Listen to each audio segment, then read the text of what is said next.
د جاغوري ولسوالۍ اوسیدونکي د دې ولسوالۍ د سړک د جوړېدو غوښتنه کوي.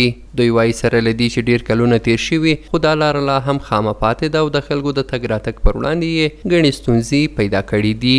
دوی زیاتوي چې د دې سړک لومړني کارونه تر قرهباغ ولسوالۍ پورې بشپړ شوي خو پاتې کارونه یې نیمګړي پاتې دي. 4-5 ساعت راه است. راه هم که بسیار خراب است. یک موی سفید میره، مریض میره، در غزنی بسیار با تکلیف است.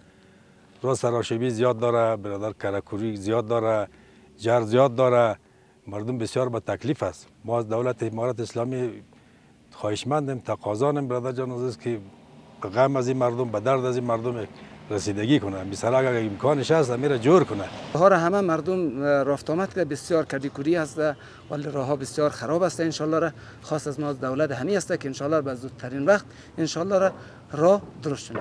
تنها جاغوری از سرک استفاده نمیکنه. ارزگان خاص استفاده میکنه، ولسوالی اجرستان استفاده میکنه، جاغوری خودش استفاده میکنه، مالستان استفاده میکنه، ناهور هم از این سرک زمستان استفاده میکنه. مردم بسیار دچار مشکلات زیاده، اصلا بالخصوص در زمستان. ورته مهال د غزنی د ټولګټو چارو ریاست مسؤلین وایي چې د جاغوري ولسوالۍ د سړک یوازې 30 سلنه کارونه د تیر حکومت پر مهال سرته رسیدلي وو او پاتې چارې یې نیمګړي پاتې دي. د دوی په وینا د یاد سړک جوړول د اوسني انکشافي پلان له مهمو لومړیتوبونو څخه ګڼل کیږي.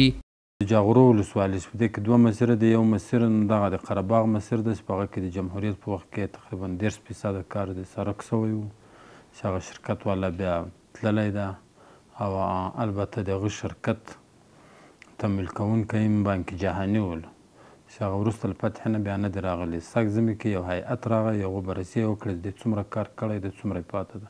تقریبا 10% کار یې سوی ده او هغه سړک چې د ګیلان له ولسوالۍ نه تېر سوی دی د هغه منظوري د شیخ صاحب له مقام نه راغلی ده. په آینده کال کې په پلان کې موږ نه غوښتنه کړې تاسو په اصطلاح موږ ته هدایت کړی ده چې تاسو په پلان کې ونیسئ او موږ ته معلومات راکړئ. جاغوري ولسوالۍ د غزني له نسبتا ګڼ نفوس لرونکو او غرنیو ولسوالیو څخه ده چې د معیاري سړک نشتوالی د دې ولسوالۍ د خلکو له اساسي ستونزو څخه ګڼل کیږي.